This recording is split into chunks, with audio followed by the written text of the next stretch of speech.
To Egypt now, and Egyptians have managed to oust President Hosni Mubarak. But the democracy they were hoping to get is in question. The military generals who've assumed power have frozen the civil rights of Egyptians, placing the country under martial law. Mubarak stepped down on Friday, passing on power to the armed forces, which always backed his regime with support from Western and especially American money. He's currently rumoured to be ill, possibly even in a coma. Well, on Sunday, the generals dissolved Parliament and suspended the Constitution. They say they'll run the country for at least 6 months until elections can be held. The government appointed by Mubarak last month is still in place and is controlled by the generals. Well, for more on this, I'm now joined live from the UK by Middle East expert Oliver Miles. Thanks so much for joining us here on RT. Now, Mubarak has left, the army has assumed power. Might we simply see the Egyptian people fall from one US-bred dictatorship into another one? Well, that's possible. Unfortunately, it's not easy to tell which way a revolution is going to go. Perhaps I don't have to say that to a Russian television station. At the moment, all the power has been handed over to the army. That's right. Now, the army in Egypt is a very well-respected institution. It's probably the only state institution which is respected by the population, but it is secretive, and I think we don't know. I think probably nobody outside the Egyptian army knows exactly what their intentions are. It is possible, and I hope that they will prepare the way for something like a proper democratic election later this year. That's what they've said, I think, is their intention to do. And it wouldn't be unprecedented. There have been examples in history where armies have done just that, for example, in Turkey.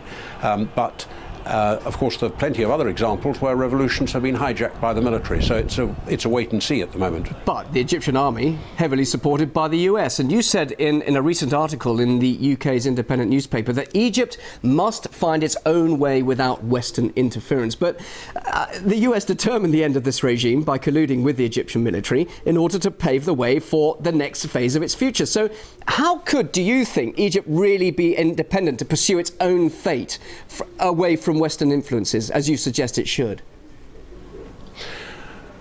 I think that the influence of outside powers, including America, is somewhat exaggerated, to be honest. I mean, it's true that, of course, that the Americans have given enormous quantities of aid to military aid to Egypt in recent years, and particularly, let's say, in the Mubarak years.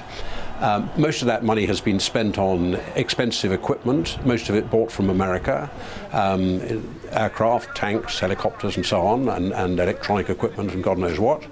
But whether the Americans can actually control what the Egyptian officers are going to do now, I rather doubt. I don't think they can, as a matter of fact. Well, you've just said to me a little earlier, and you wrote it in the article there in the independent newspaper, that nobody knows what happens next in the revolution. Who would have predicted labour strikes and protests so soon? I mean, this isn't really quite the immediate triumphant outcome the West hoped for. So what do you think is next? Because some are saying this really is a recipe for disaster.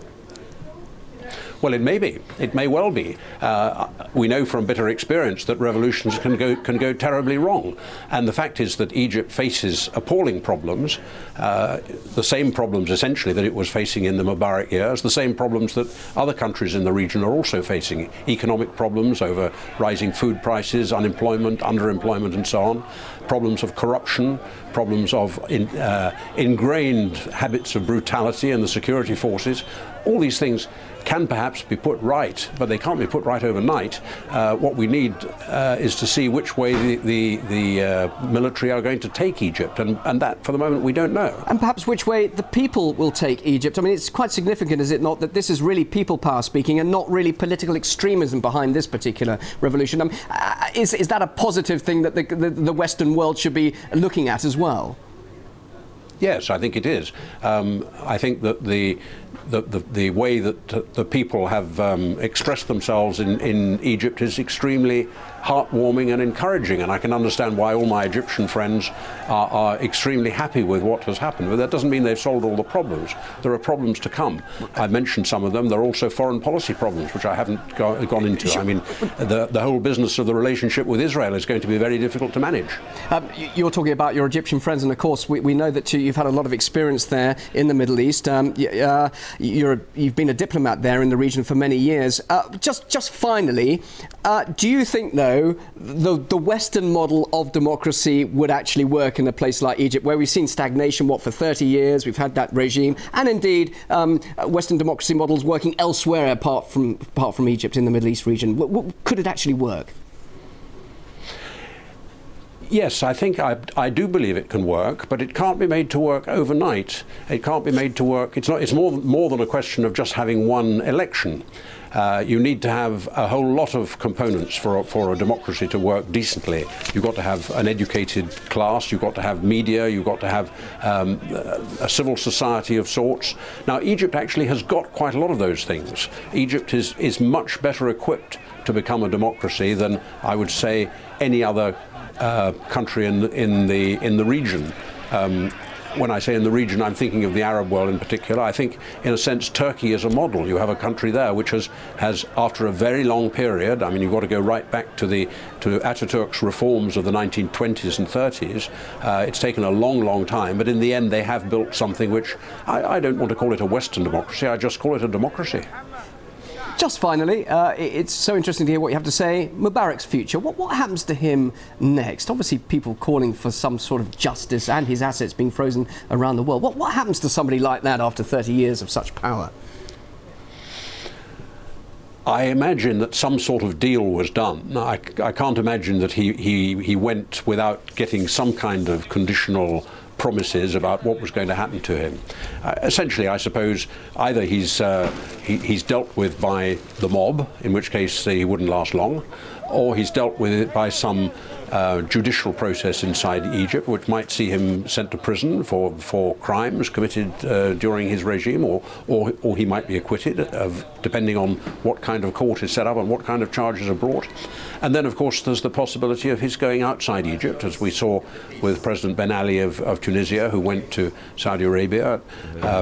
Not a very popular move either in Tunisia or in Saudi Arabia, I think, but possibly better than the alternative of some kind of dealing with the individual, ending up by damaging the political process and damaging the whole nation. That's something to be avoided. Very interesting to hear what you have to say. We appreciate your time. Thank you very much indeed. Live from the UK, Oliver Miles, retired diplomat and also chairman of MEC International. Thank you.